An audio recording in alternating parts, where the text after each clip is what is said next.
maalin maalmaha ka mid ah ayaa nabiga sallallahu alayhi wasallam soo galay masaajidka. kadibna wuxuu arkay saxaabi jaliil ah ansaari ah lagu magacaabo Abu Umaama oo masaajidka fadhiya. kadib nabiga sallallahu alayhi wasallam saxaabiga ayuu weydiiyay, wuxuu ku yiri: Abu Umaama, maxaa ku fadhiisiyay masaajidka? ma ahan waqtiga salaada ee waa maxay sababta ku fadhiisisay masaajidka?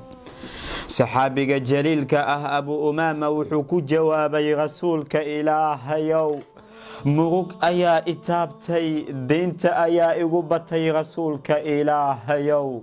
nabiga sallallahu alayhi wasallam wuxuu ku yiri: miyaan ku baraa duco haddaad aqrisid aad dhahdid Ilaahay subxaanahu wa tacaala murugta kaa feedayo, diintana kaa gudayo? saxaabiga wuxuu yiri: haa rasuulka Ilaahayow.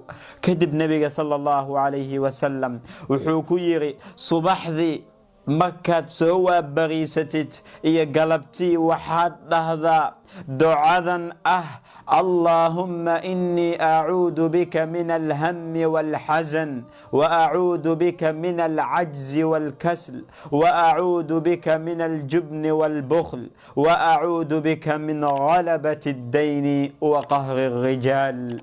ducadaas ayaa nabiga sallallahu alayhi wasallam uu baray. saxaabigii wuxuu yiri: waan aqriyay, waan sameeyay buu yiri. markaan sameeyay kadibna Ilaahay subxaanahu wa tacaala murugteeda wuu iga qaaday, murugta wuu iga qaaday, diintana wuu iga bixiyay. soo adiga ma ahayn midka culayska dareemayay dhabarkiisa, midka ay murugta ku badatay, mugdiga ay ku badatay, culayska ay ku badatay oo diinta lagu leeyahay? daawadan weeyaan uu ku siinaya nabiga sallallahu alayhi wasallam.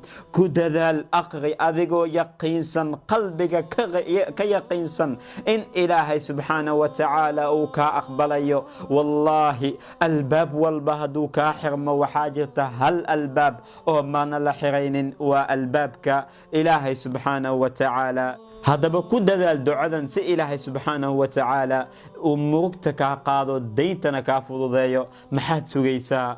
siina faafi, u bishaareey walaalkaaga si asigana u faa'iidaysto. aad iyo aad baad ugu mahadsan tahay. assalaamu calaykum waraxmatullaahi wabarakaatu.